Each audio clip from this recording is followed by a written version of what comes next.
ऐसी कंडीशन में गांव के लोग कैसे करेंगे? जो अनपढ़ लोग हैं वो वोटिंग कैसे करेंगे? इसमें पढ़े लिखे होने की ज़रूरत ही नहीं होती। इसमें तो अंगूठा लगा देने से भरी हो जाता है। आधार कार्ड सबका बना हुआ है, आप अंगूठा लगा दीजिए। भैया भारत में नहीं है तो जिस कंट्री में है वो क्यों नहीं कर लेता? अपने अपने समर्थक जुटाओ और गद्दी हथियाओ, अपने अपने समर्थक जुटाओ और गद्दी हथियाओ। ये आज से थोड़ी ना हो रहा है ना।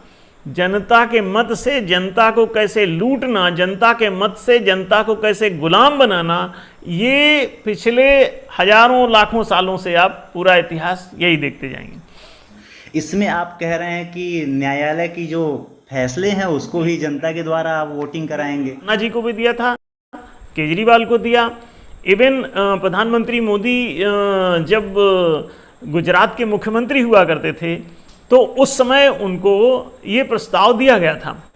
न्याय धर्म सभा ने सुप्रीम कोर्ट में एक सामाजिक संस्था के रूप में, उस समय न्याय धर्म सभा सामाजिक संस्था थी, तो उसने कोर्ट में केस किया और वहाँ से इसे कराने का प्रयत्न किया। लेकिन अभी चूंकि कोर्ट, कचहरी, सरकार ये सारे इनफैक्ट एकजुट हैं, ये पारित खारिज कराने का धंधा ये चुनाव आयोग द्वारा, जनता के मतदान द्वारा कराया जाना चाहिए। नमस्कार, मैं आनंदम और आप देख रहे हैं दर्पण न्यूज नेटवर्क का खास प्रोग्राम सत्य प्रवाह। आज हम आपसे मिलवाने वाले हैं न्याय धर्म सभा के संस्थापक गुरुदेव पूज्य श्री अरविंद अंकुर जी से। गुरुदेव, आपका स्वागत है हमारे चैनल दर्पण न्यूज नेटवर्क में। सबसे पहले हम जानना चाहेंगे जो न्याय धर्म सभा है वो क्या है और न्याय धर्म सभा का उद्देश्य क्या है? जी, न्याय धर्म सभा पहले तो एक सामाजिक संस्था के रूप में काम करती रही है और अभी एट प्रेजेंट ये राजनैतिक दल के रूप में प्रतिष्ठित है। और अभी जैसा कि उत्तराखंड चुनाव में न्याय धर्म सभा ने अपने कैंडिडेट्स भी उतारे। न्याय धर्म सभा मौलिक रूप से एक न्याय स्थापना अभियान है और न्याय स्थापना अभियान एक यूनिवर्सल विषय है, संपूर्ण मानव समाज का ये मुद्दा है। मानवीय जीवन मूल्य न्याय ही है, न्याय ही मनुष्य का सामाजिक धर्म है, राष्ट्रीय धर्म है। न्यायालय ही इसीलिए सर्वोच्च मंदिर कहा जा सकता है। न्यायाधीश ही सबका जीवनदायी है। और यदि हम लोग राष्ट्रीय तल पर न्याय को एक समादर्श के रूप में प्रतिष्ठित नहीं करते हैं तो किसी भी राष्ट्र का कोई मूल्य नहीं रह जाता, क्योंकि प्रजा के बीच में, किन्हीं दो व्यक्तियों के बीच यदि समाधिकारिता नहीं है, समुचित हिताधिकारों का वितरण नहीं है, समुचित मूल्यों की प्रतिष्ठा नहीं है, लोगों के किसी भी एक वर्ग या एक पक्ष के हितों के अनुरूप दूसरे वर्ग या पक्ष के हित यदि स्वीकृत नहीं हैं, प्रतिष्ठित नहीं हैं, तो कोई भी समाज या राष्ट्र सुखी नहीं रह सकता, वहाँ पे शांति नहीं रह सकती। चारों तरफ वही जिहाद, आंदोलन, धरने, हड़ताल, प्रदर्शन, छीन झपट, अपराध, लूट, डकैती, और फिर इन सब के इलाज के लिए सरकारी दंड विधान, सज़ा, पुलिस रिपोर्ट, जेल, रिमांड, मुकदमेबाजी, वकालत, भारी भारी फीसें और तरह तरह के तनाव लोगों को घेरेंगे।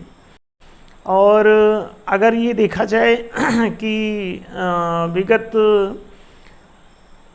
कई शताब्दियों या सहस्राब्दियों से कहें तो कहीं बेहतर होगा, न्याय की कहीं कोई गुंजाइश नहीं दिखाई दे रही है। लगातार कोई ऐसा परिदृश्य सामने कभी नहीं आ पाया है विगत हजारों वर्षों से जहाँ ये कहा जा सके कि वहाँ पे न्यायशीलता थी, कोई नैतिकता थी। सभी जगह इस न्याय रूपी मूल्य की कमी दिखाई देती है। और उसको फुलफिल करने के लिए, उसको पूरा करने के लिए ही न्याय धर्म सभा काम कर रही है।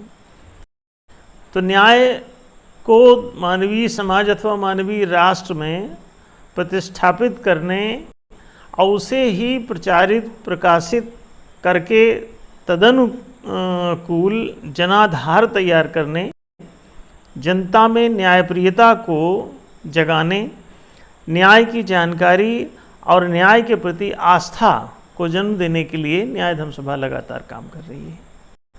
गुरुजी, भारत के 70% से अधिक लोग गरीब हैं, भूखमरे हैं, कहीं ना कहीं बेरोजगारी या शिक्षा में अपना जीवन यापन कर रहे हैं जी। इतनी सभी समस्याएं हैं, इसका मुख्य कारण क्या है और इसका समाधान क्या है? जी, ये प्रश्न महत्वपूर्ण है। ये इसलिए भी महत्वपूर्ण है कि न्याय स्थापना अभियान वास्तव में आर्थिक न्याय को ही प्रतिष्ठित करता है मौलिक रूप से, और आर्थिक न्याय ही समस्त न्यायों का मूल है। यदि आर्थिक न्याय नहीं है तो लोग भूखों मरेंगे। न्याय का मतलब ही होता है कि सभी पक्षकार या प्रत्येक नागरिक समाधिकारी हों आर्थिक रूप से। यदि ऐसे नहीं हैं तो समाज दो भाग में बंट जाएगा। एक जो है वो सभी आर्थिक संसाधनों की मिल्कियत प्राप्त कर लेगा, वो मालिक बन जाएगा, और दूसरे लोगों के लिए वो अभाव को जन्म दे देगा। परिणाम स्वरूप जो दूसरा पक्ष है, जो संसाधन विहीन पक्ष है, जो रिसोर्सलेस पक्ष रह जाएगा, वो निश्चित रूप से बेरोजगार होगा, और बेरोजगारी के कारण गरीबी भी होगी, और गरीब है तो भूखमरा रहेगा ही, तबाही में रहेगा, हर प्रकार के अभाव उसे देखने पड़ेंगे। तो ये जो आपने आंकड़ा बताया कि लगभग 70% नागरिक बेरोजगारी, गरीबी और भूखमरी का शिकार है, ये बात सही है, बल्कि वास्तविक सीन तो इससे भी बुरा है। ये तो एक लोग अनुमानित आंकड़ा बताते हैं, लेकिन वास्तविकता तो ये है कि लगभग 95% नागरिक आर्थिक रूप से सुखी नहीं है, संतुष्ट नहीं है। मतलब एक औसत मध्यम दर्जे का कम से कम प्रत्येक नागरिक को जो मिलना चाहिए था जीवन स्तर आर्थिक, वो नहीं मिल पाया है। तो वे लोग निश्चित रूप से गरीब हैं, और गरीबी के कारण वो तरह तरह के अभावों से ग्रस्त हैं। उनको यहाँ तक कि कुपोषण के शिकार हैं, बल्कि अपोषण के शिकार हैं। कुपोषण तो तब है कि कुछ पोषण मिलता हो, बहुत सारे लोग तो ऐसे हैं जिनको पोषण ही प्राप्त नहीं है। तो कुपोषण तो ये तो चलो ठीक है, किसी के पास पोषण सामग्री है तो उसमें कुत्सित ढंग से खा रहा है वो, लेकिन अपोषण तो एक प्रकार की आपदा है, एक प्रकार का सामाजिक कहा जाए तो विप्लव है, ऐसा एक सामाजिक फेल्यूर है, ऐसा असफलता है ऐसी कि हम सामाजिक रूप से असफल रहे हैं। हम सभी लोग हजारों सालों से समाज बनाए चले जा रहे हैं, लेकिन सामाजिक असफलता ये बता रही है कि 90-95% लोग तकलीफ़ों का दिन देख रहे हैं। तो 70% तो आप जो कह रहे हैं वो तो हैं ही, उससे ज़्यादा ही लोग तबाही से ग्रस्त हैं। और आपने कहा कि आखिर ये क्यों हैं और इनका कारण क्या है, तो क्यों हैं ये तो सबको पता ही है। क्यों हैं? क्योंकि आप जब चंद लोग सारे आर्थिक संसाधन अपने पास रख लेंगे तो बाकी के लिए अभाव उत्पन्न हो जाएगा। समाज में न्यायोचित रूप से आर्थिक संसाधनों का वितरण होना चाहिए था। मानव समाज को अगर देखा जाए तो इसमें 5 प्रकार का मनुष्य पाया जाता है। एक तो अपराधी किस्म का होता है, दूसरा जो है वो शारीरिक सामर्थ्य का होता है, तीसरा मानसिक सामर्थ्य का होता है, चौथा जो है वो भावनात्मक सामर्थ्य का होता है, पांचवा जो है वो चेतनात्मक सामर्थ्य वाला होता है कि उसमें आध्यात्मिकता है, ऊंचे दर्जे की आत्मा है। ये सभी चीज़ें, पांचों जो अवस्थाएं हैं, ये प्रायः सबको ज्ञात भी हैं और दिख भी रहे हैं कि ये 5 वर्गों में मानव समाज हमेशा से बटा भी हुआ है, और व्यक्तित्व का विकास नहीं भी होगा तो भी ये 5 प्रकार के कार्यक्रम बने रहेंगे। 5 प्रकार के संसाधन बने रहेंगे, 5 प्रकार के कर्म, पद और संपदाएं बनी रहेंगी। तो इनका कहीं ना कहीं यदि पात्रता अनुसार यदि वितरण नहीं हो पाया तो ये चंद लोग इसे कैप्चर कर लेंगे और बाकी के लिए अभाव हो जाएगा। यदि ये 5 संपदाएं, जिसमें वन संपदा, कृषि संपदा, फिर वाणिज्य संपदा, फिर राज्य संपदा और फिर कुछ दिव्य संपदाएं भी होती हैं, जैसे मठ, मंदिर, गुरुद्वारा, चर्च आदि, मस्जिदें, बहुत तरह तरह की ऐसी ईश्वरीय संपत्तियां जिन्हें आप सामाजिक संपत्तियां भी कह सकते हो, तो वे भी होती हैं। अब ये 5 प्रकार की संपदाओं में से आप देख रहे हैं कि वनवासी आदिवासी लोग संघर्ष कर रहे हैं, काहे के लिए? कि उनको जल, जंगल, जमीन उनके हिस्से की गायब है। वो आपसे दूसरी कोई कृषि भूमि, वाणिज्यिक पूंजी के लिए मांग नहीं कर रहे ना संघर्ष कर रहे हैं। उनकी समस्या है क्या? जल, जंगल, जमीन की, कि उनको उनके पानी पे कब्जा हो गया है दूसरों का, उनके जंगली वृक्ष वनस्पतियों पे कब्जा हो गया है, उनकी जंगली भूमि पर कब्जा हो गया है। तो जल, जंगल, जमीन का नारा दिए वो चले जा रहे हैं। तो एक वर्ग की ये परेशानी है कि जो पशुतुल्य लोग हैं, मनुष्य भी हो गए हैं, लेकिन वो पशुतापूर्ण जीवन जी रहे हैं, पशुओं की भांति बिना कपड़े के रह रहे हैं, अभी ब्रश मंजन नहीं सीखा है, शिक्षा नहीं सीखी है, काखा का कोई भाषा नहीं सीखी है, उन्होंने ABC का ज्ञान नहीं, मैथ्स नहीं सीखी है, उनको GK नहीं है, उनके पास कुछ फिलॉसफी नहीं पढ़ी है, कोई विज्ञान नहीं पढ़ा है। तो ऐसी दशा में वे लोग बहुत लगभग पशुवत जीवन जी रहे हैं, और वो भी एक सामाजिक असफलता का ही संकेत है कि हम लोग सामाजिक रूप से असफल रहे हैं। तो उन्हें समाज के अंदर लेकर के आना चाहिए ना, तो उन्हें जंगल में क्यों रखा जाए? बिल्कुल उनके लिए शिक्षा के द्वारा ये मार्ग खोलना चाहिए। जब तक हम एजुकेशन टू ऑल नहीं लाएंगे ये संभव नहीं है। हमारी सरकारें जब तक एजुकेशन टू ऑल को स्वीकार नहीं करेंगे, जो कि न्याय धर्म सभा का मौलिक प्रस्ताव है चारों जनाधिकारों का, जिसमें विद्या, जीविका, सुविधा, संरक्षण चारों समान रूप से प्रत्येक नागरिक को मिलना चाहिए, वो भी निःशुल्क, अनिवार्य और अबाध रूप से। लेकिन अभी तक ऐसा नहीं हुआ है। गरीबी में अगर आप देखें तो उसके बाद रोजगार चाहिए उसको, शिक्षा के बाद, वो भी नहीं हुआ है, तो लोगों में बेरोजगारी बढ़ी। इन संसाधनों, संपदाओं का अगर 5 इन संपदाओं का समुचित वितरण हो जाता कि जो जिस पद के योग्य है उसको उस पद और संपदा का मालिक बना दिया जाए और वो उस कर्म का संपादन करते हुए अपना आर्थिक उपार्जन करे और आर्थिक समृद्धि को प्राप्त हो जाता।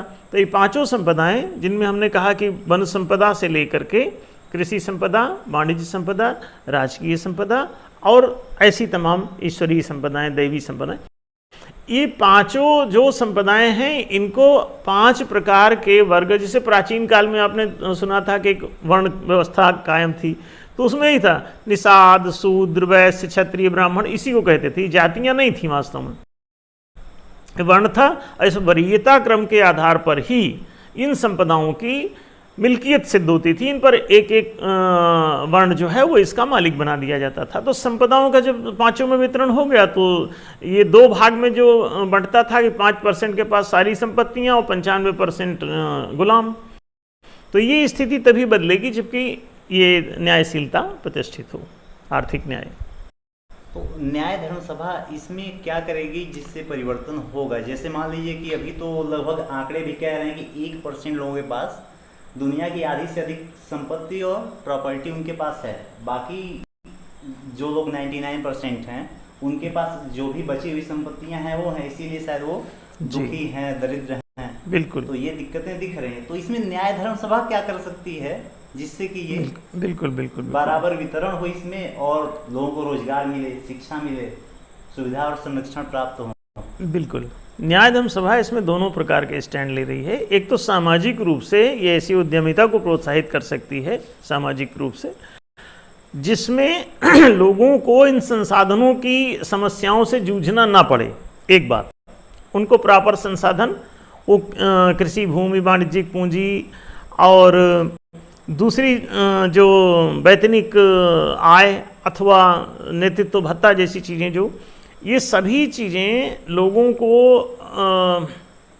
एक ही प्लेटफॉर्म पे मिल जाएं। ये सभी अवसर संसाधन के एक ही प्लेटफॉर्म पे मिल जाएं, इसे सामाजिक उद्यम के रूप में लॉन्च किया जा सकता है। न्याय धर्म सभा इस पे काम कर रही है। न्याय नगर जैसी योजना पे भी काम कर रही है। एक न्यायशील ग्राम योजना को क्रियान्वित करके सरकार को भी हमने दिया हुआ है ये प्रस्ताव और आग्रह किया, लेकिन आज तक वो इम्प्लीमेंट इस पर कुछ उन्होंने किया नहीं और कार्यक्रम आगे इसलिए नहीं बढ़ा। लेकिन अभी न्याय धर्म सभा सामाजिक रूप से भी इसे कर रही है और राजनैतिक रूप से एक राजनीतिक दल के रूप में भी न्याय धर्म सभा उतर चुकी है। तो राजनैतिक दल के रूप में तो सरकारी तल पे ही न्याय धर्म सभा कर देगी यदि ये सत्ता में आती है, अथवा इसके प्रस्ताव कोई भी जो सत्ताधारी दल अभी हैं, कोई भी सरकार स्टेट गवर्नमेंट में या सेंट्रल गवर्नमेंट में, उनमें से यदि कोई तैयार हो जाता है तो ये उनके जरिए भी हो जाएगा और न्याय धर्म सभा उसके लिए उन पर बाकायदा परिस्थितियाँ बना रही है, दबाव बना रही है ताकि वो लोग इसे करें। और काफ़ी हद तक न्याय धर्म सभा सफल भी हुई राजनीतिक रूप से भी। सभी पार्टियों में न्याय धर्म सभा ने चारों जनाधिकारों को कहीं ना कहीं प्रतिष्ठा दी है। कहीं ना कहीं न्याय धर्म सभा के न्याय प्रचार कार्यक्रम ने उन पर, पार्टी पर दबाव बनाया है कि न्याय धर्म सभा का बढ़ता हुआ जनाधार, बढ़ता हुआ जनमत इसके पक्ष में, ये उन लोगों को सोचने के लिए मजबूर करा, चाहे वो कांग्रेस हो, चाहे भाजपा हो, चाहे आम आदमी पार्टी हो, चाहे अदर कोई कम्युनिस्ट हो, चाहे कोई भी क्यों ना हो, बसपा सपा जैसे, ये सभी लोग सोचने के लिए अब विवश हुए हैं कि जनाधिकारों की, न्यायशील चारों जनाधिकारों की कहीं न कहीं स्वीकृति उनको करनी पड़ेगी। अगर ये नहीं करते हैं तो वो बेदखल हो जाएंगे, सत्ता से बाहर हो जाएंगे। तो इस डर के मारे अब उनको करना पड़ेगा। न्याय धर्म सभा ऐसा माहौल बना चुकी है। जी गुरुजी। गुरुजी, भारत में आप जानते हैं जैसे कि न्याय की दिक्कत है और आप देख रहे होंगे न्यायालयों की व्यवस्था। यहाँ पे वास्तव में जो न्यायालय की व्यवस्था है वो बहुत ही खर्चीली है और बहुत दिक्कतें होती हैं। लोगों के 10-10 साल तक केस अटके रह जाते हैं, लोगों को न्याय नहीं मिल पा रहा है। उसके बारे में आप क्या विचार रखते हैं, इस पे आप कुछ कहें? बिल्कुल बिल्कुल। न्याय धर्म सभा का एक पूरा प्रस्ताव है, इस पर 111 न्याय प्रस्ताव है न्याय धर्म सभा ने जो दिए हैं, जो न्याय की प्रतिष्ठापन को पूरी तरह से संभव बनाते हैं। न्याय प्रतिष्ठित हो सकता है उनके द्वारा यदि कोई भी, चाहे अभी वर्तमान सरकारें, कोई भी सत्ताधारी दल करें अथवा न्याय धर्म सभा कभी सत्ता में आए तो करें। तो जैसी भी परिस्थिति हो, ये चूँकि देखें ये न्यायालयीन जो मामला है ये राष्ट्रीय मामला है। इसको कोई घर में बैठ करके इसको ऐसा कर देगा, ऐसा नहीं है, या सामाजिक रूप से ऐसा हो जाएगा, ऐसा भी नहीं है, क्योंकि न्यायालयीन जो प्रक्रिया है वो गवर्नमेंटल है। तो न्यायालय जो है वो सरकार के 3 खंभों में से एक है। 3 स्तंभ मुख्य माने जाते हैं, जिसमें विधायिका, दूसरा मंत्रिका और तीसरा न्यायिका।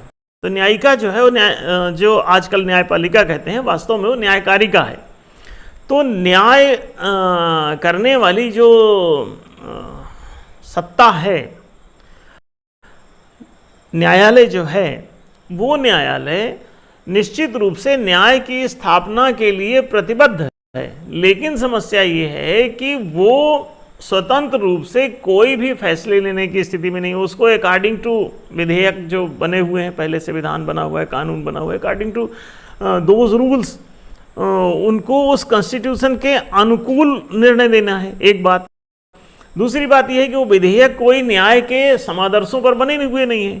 वो लोगों ने, हर पार्टी ने अपनी सुविधा और अपने लोगों के हितों के अनुसार सारे विधेयक बनाए हैं और सब संविधान के हिस्से बनते चले जाते हैं। वो फिर न्यायालय को उन नियमों पर आधारित फैसले देने होते हैं। तो जब न्याय के सिद्धांत पर कानून ही नहीं बने हुए हैं तो न्यायालय कहाँ से फैसले दे देगा न्यायशील?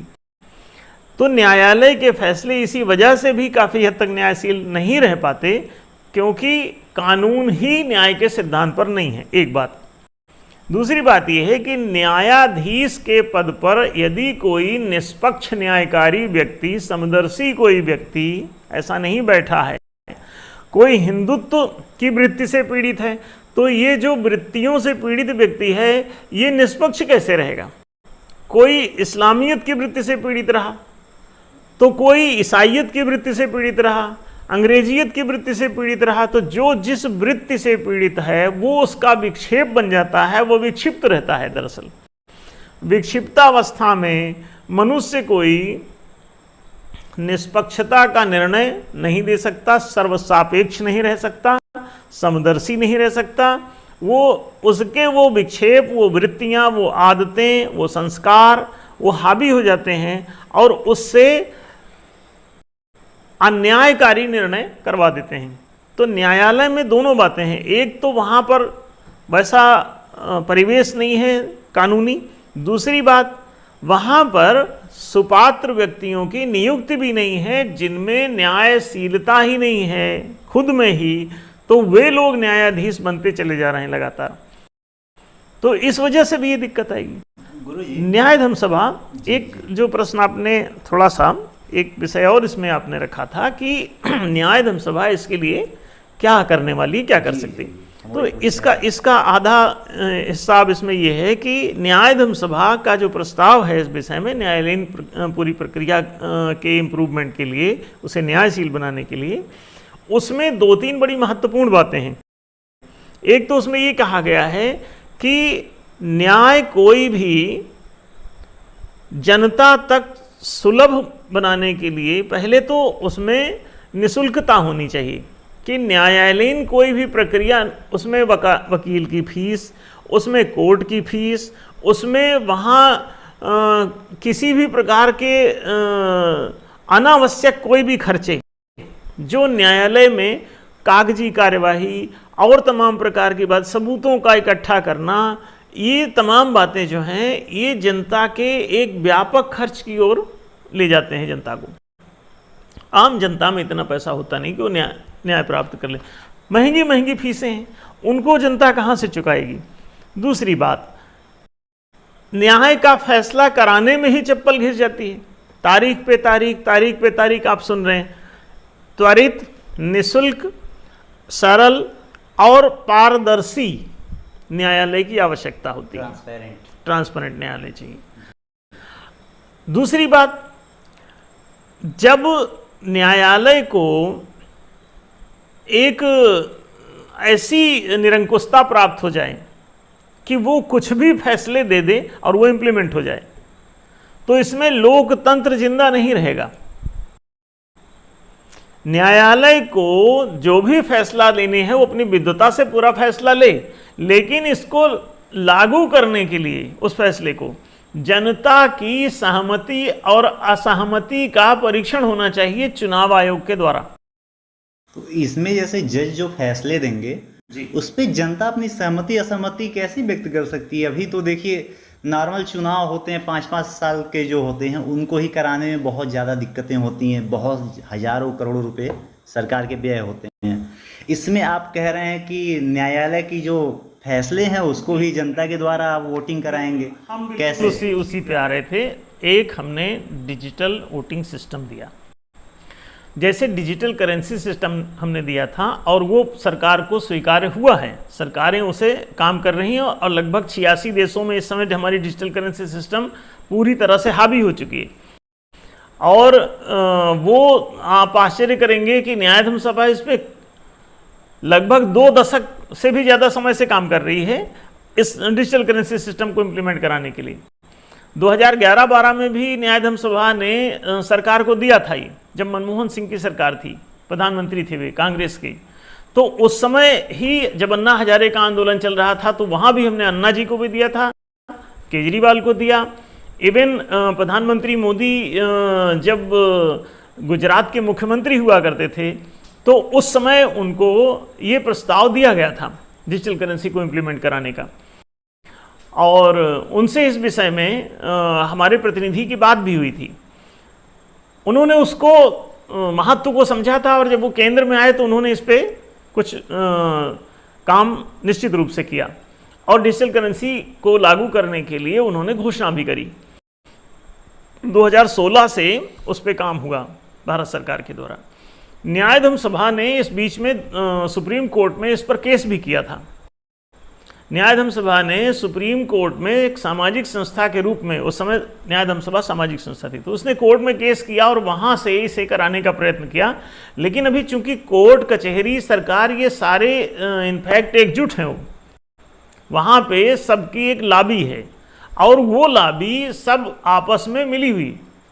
तो इस वजह से क्या होता है कि कोई भी न्यायोचित काम आप न्यायालय से भी नहीं करवा सकते, ना सरकार से आप करवा सकते हैं ना न्यायालय से करवा सकते हैं। तो इस वजह से फिर भी हम लोग सभी जगह, चूंकि प्रयत्न जरूर करना चाहिए। बिना प्रयत्न किए आप चुपचाप बैठ करके सिर्फ सरकार पर आरोप लगाते रहें, न्यायालय पर आरोप लगाते हैं, ये उचित नहीं। काम करिए, कम से कम वो बातें सामने तो आती हैं, पब्लिक को तो पता चलती हैं। पब्लिक को पता चलने से सरकार पर, न्यायालय पर, नेताओं पर, राजनीतिक दलों पर, सभी पर समान रूप से दबाव पड़ता है।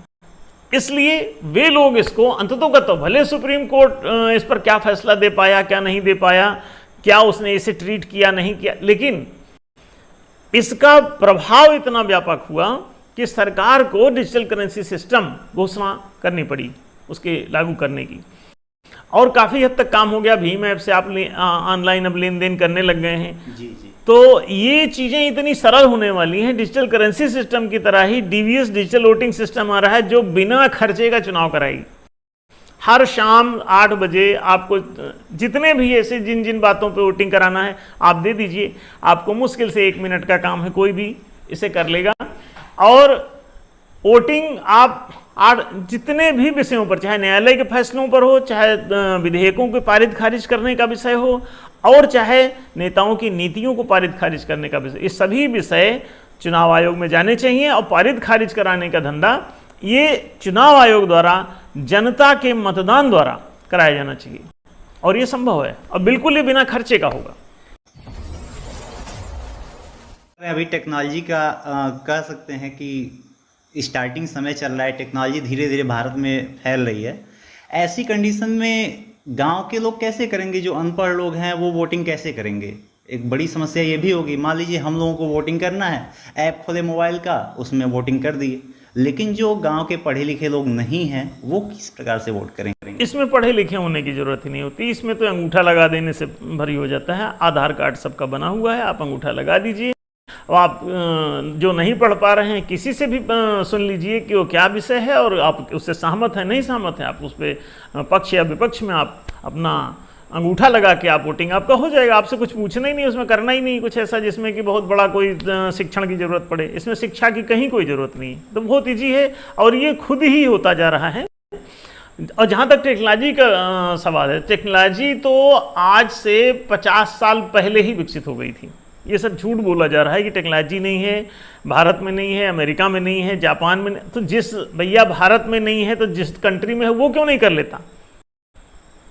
जहां पे सारी टेक्नोलॉजी है वो भी नहीं कर रहा। इसका मतलब सरकारी बेईमानी मात्र है, ना कि टेक्नोलॉजी का फेल्यूर। टेक्नोलॉजी तो उपलब्ध है, सदा उपलब्ध है। आप जब भी करना चाहें तो टेक्नोलॉजी के भी जो निचले पायदान हैं उनसे भी काम होता है। जैसे कि अंकलेखित प्रणाली है, मान लीजिए हमने डिजिटल करेंसी सिस्टम लागू करने के लिए कहा, तो उसमें भी बिना किसी, आप जो अंकलेखित प्रणाली है तो आप कागज की लिखा पढ़ी से भी आप लिखित में मुद्रा चला सकते हैं। तो इतनी कोई बहुत हार्ड, बल्कि ये टेक्नोलॉजी आ जाने से और सरलीकृत हो जाता है, तो आप सरल ढंग से करने लगते हैं उसी चीज़ को। पहले आप जैसे आप देखिए कि चिट्ठी चलती थी, तो चिट्ठी आप यहाँ से चली, फिर तार जाता था, फिर कितनी समस्याएं थी, और चिट्ठी जाने में 15-15 दिन लग जाते थे। आजकल क्या है, अब तो आपको चिट्ठी की ज़रूरत ही नहीं है, अब आप ईमेल लीजिए और यहाँ लिखिए, सेंड कर दीजिए, वो 1 सेकंड भी नहीं लगता। उधर हजारों मील कहाँ आप भेज रहे हैं जी, लाखों किलोमीटर आप भेज दीजिए, चला जाएगा। तो ये सब कोई दिक्कत ही नहीं। टेक्नोलॉजी जो है वो आपको सरल सिर्फ बनाती है। ऐसा नहीं कि टेक्नोलॉजी के पहले काम नहीं होगा, तब भी होता था जी। गुरुदेव, एक प्रश्न आपसे और है, जो वर्तमान राजनीति हम लोग देख रहे हैं, कहीं ना कहीं एक पार्टी के लोग दूसरे पार्टी के विधायकों को या फिर सांसदों को खरीद ले रहे हैं, और उसके बाद क्या कर रहे हैं, वहाँ की सरकार गिरा दे रहे हैं, सरकार चेंज कर दे रहे हैं विधायक खरीद के। अभी आपने देखा अलग अलग जगहों पे हुआ, बिहार में भी ऐसा हुआ, आपका एमपी में भी हो चुका है, महाराष्ट्र की भी वही स्थिति है, 1-2 जगह हो सकता है आगे और देखने को मिल जाए। तो ऐसी कंडीशन में तो हमारा जो लोकतंत्र कहते हैं, जिसमें हम वोटिंग करते हैं, उसका तो कोई महत्व ही नहीं रह जाएगा। मान लीजिए हमने किसी पार्टी को वोट किया, तो उसके आधे विधायक टूट कर किसी और में चले गए और अगली पार्टी जीत गई। बिल्कुल। तो ऐसे में जनता के लिए क्या उपाय है, कैसे आप लोग इसको करेंगे कि ये जो सिस्टम है वो कंट्रोल हो? बिल्कुल बिल्कुल, ये जो समस्या आपने कही ये काफ़ी भयंकर है, और ये भारत में ही नहीं, ये पूरी दुनिया में व्याप्त है हर तथा। और ये केवल लोकतंत्र में ही नहीं, ये हर तंत्र में व्याप्त रहा है। अपने अपने समर्थक जुटाओ और गद्दी हथियाओ, अपने अपने समर्थक जुटाओ और गद्दी हथियाओ। ये आज से थोड़ी ना हो रहा है। घनानंद 2500 साल पहले रानी के पांव दबा के राजा बन जाता है, बस समर्थन ही तो जुटाया। और समर्थन में आप छोटे छोटे चींटियों के समर्थन कई लोग जुटाने में लगे रहते हैं, और कुछ जो ज्यादा चालाक हैं, धूर्त किस्म के, वो किसी हाथी का समर्थन ले लेते हैं। हाथी के हाथ पांव दबाओ, हाथी खुश, तुम्हारे बस 10 उंगली घी में। तो लेकिन काम एक ही हो रहा है, क्या? समर्थन जुटाओ। तो समर्थन हासिल करके आप लोक लाभी इकट्ठी करके और आप कुछ भी कर सकते हैं। तो ये जो समस्या है कि मुंडी पकड़ो, तमाम मुंडियों माने मत पकड़ लो, अब पकड़ के जनता को बेवकूफ़ बनाओ। जनता के मत से जनता को कैसे ठगना, जनता के मत से जनता को कैसे लूटना, जनता के मत से जनता को कैसे गुलाम बनाना, ये पिछले हजारों लाखों सालों से आप पूरा इतिहास यही देखते जाएंगे। सिंधु घाटी की सभ्यता जो आप कह रहे हैं 5 से 8 हजार साल के बीच पुरानी है, वहाँ भी अभी फिल्म उस पर बनाई थी किसी ने। अब आप देखें, मोहनजोदाड़ो नाम से शायद वो पिक्चर आई थी। हाँ, तो उसमें जी उसमें लोगों ने देखा कि वहाँ भी हाय तौबा तो उसी तरह की है, खींचतान वही है सारी, कि हर आदमी गद्दी हथियाने पर आमादा है। अब गद्दी क्यों हथियाना चाहता है, इसे समझ लें। गद्दी इसलिए हथियाना चाहते हैं, गद्दी में पावर है। पावर माने क्या होता है? पावर 3 प्रकार का होता है। एक, विधान बनाने का, अपनी मर्जी का कानून बना लो। दूसरा, अपनी मर्जी की नीतियां बना लो। और तीसरा है, अपनी मर्जी के फैसले कर लो। न्यायालय भी उसी के कब्जे में आ जाता है। तो नियम, नीति, निर्णय तीनों ही राजनैतिक पावर के नाम से जाने जाते हैं। इसी के जरिए सारे पावर फिर आपके कब्जे में आ जाते हैं। कैसे? जो भी नियम, नीति, निर्णय आप अपने ढंग के, चाहे जो आर्थिक नीति बना लें, चाहे जो आप सुरक्षा नीति बना लें। आप यही सुरक्षा नीति बना लें कि नेताओं के ऊपर जो है करोड़ों रुपए की सुरक्षा का इंतजाम होगा और बाकी लोगों सब असुरक्षित रखे जाएंगे। आप ये नीति बना सकते हैं कि सब नेताओं के घर जो है वो सब पक्के बना दिए जाएंगे, बाकी सबके कच्चे होंगे। आप ऐसी नीतियां बना सकते हैं कि रावण की लंका जो है वो सोने की होगी और बाकी सब जो है वो पत्तल चाटेंगे, बाकी घास फूस की झोपड़ी में रहेंगे। यही आप पुरानी लंका का जब रामायण कालीन लंका पे आप दृष्टिपात करें तो वहाँ आर्थिक स्थिति ऐसी थी। लोग सोचते हैं कि पूरी लंका सोने की थी, ना ना, केवल रावण का महल सोने का था। पीछे आप देखते हैं कि शाहजहां का ताजमहल ही केवल संगमरमरी है। जनता का घर थोड़ी ना संगमरमरी बनाया था भाई। राष्ट्र बड़ा समृद्ध था। इसी तरह कहते हैं भारत सोने की चिड़िया था। तो भारत सोने की चिड़िया का मतलब आप क्या समझे थे? भारत सोने की चिड़िया का मतलब है कि यहां के राज्य वर्ग सब पूरी मस्ती काट रहे हैं। राजाओं के पास सब बड़े बड़े किले। अच्छा, अब पिछला रिकॉर्ड उठा के देख लें तो सारे ऊंचे ऊंचे बड़े बड़े किले। अब चूना पुताने का पैसा नहीं उसमें, तो वो सारा पैसा कहां था? सब बात साफ है, मंदिरों में, महलों में, सेठों की कोठियों में। और बाकी 99% जनता एक एक रोटी के लिए मोहताज, एक एक धोती के लिए मोहताज और एक एक झोपड़ी के लिए मोहताज। बस्ती कहीं टूटी हुई नहीं मिलती। मंदिरों के खंडहर आपको मिलेंगे, मस्जिदों के खंडहर मिल जाएंगे, आपको महलों के खंडहर मिल जाएंगे, आपको किलों के खंडहर मिल जाएंगे, लेकिन आपको बस्तियों के खंडहर दुनिया में नहीं मिलते। काहे नहीं मिलते? कि बस्ती तुम बनने ही नहीं देते हो। और बस्ती के खंडहर मिलेंगे तो इतने घटिया दर्जे के मिलेंगे। इसका मतलब यह है कि जनता दरिद्र और राजा अमीर है, समृद्ध। इसका मतलब ये हुआ कि रावण लोग जो है समृद्ध रहेंगे और रावण की सारी प्रजा वो दरिद्र रहेगी, गरीब रहेगी और दास रहेगी। तो एक उधर मालिक रहेगा ऊपर वाला, नीचे वाला गुलाम। तो ये चल क्यों रहा है? ये सारी आर्थिक शक्तियाँ, सारी शास्त्रों की शक्तियाँ और सारी जन समूह की या बाहुबल की शक्तियाँ, ये सभी शक्तियाँ इन नियम नीति निर्णय में निहित हैं। इसलिए वो लोग इसे कब्जा करने के लिए लालायित रहते हैं और सारे तिकड़म, हर प्रकार का धूर्तता, ठगी, कूटनैतिक चालें सब लगातार चल चल के और उसे हथियाने के लिए लगे रहते हैं। इसका इलाज क्या है? इसका इलाज एक ही है जिसे हमने महालोकतंत्र कहा। महालोकतंत्र 111 न्याय प्रस्तावों में 53वां प्रस्ताव है जो ये कहता है कि सरकार किसी की भी बनाओ, नियम नीति निर्णय सभी विद्वान लोग खूब बनाएं, लेकिन इनको लागू करने से पहले जनता इन्हें पारित अथवा खारिज कर सकेगी अपनी सहमति से, पारस्परिक सहमति से, पारस्परिक वोटिंग के जरिए। तो मतदान, ये मताधिकार जनता को यदि 12 मताधिकार मिल जाते हैं जिसमें सत्ता चुनने हटाने का और व्यवस्था चुनने हटाने का, वो व्यवस्था को भी पारित खारिज कर सकें,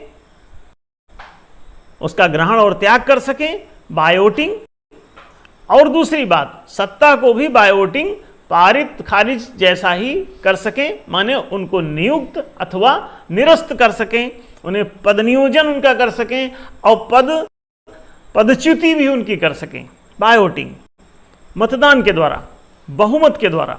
जन बहुमत से यदि नियम नीति निर्णय का पारित खारिज होना शुरू हो जाएगा तो ये सारी मारामारी सब खत्म हो जाएगी, क्योंकि वो जानते हैं कि शक्तियां जनता में निहित हो जाएंगी।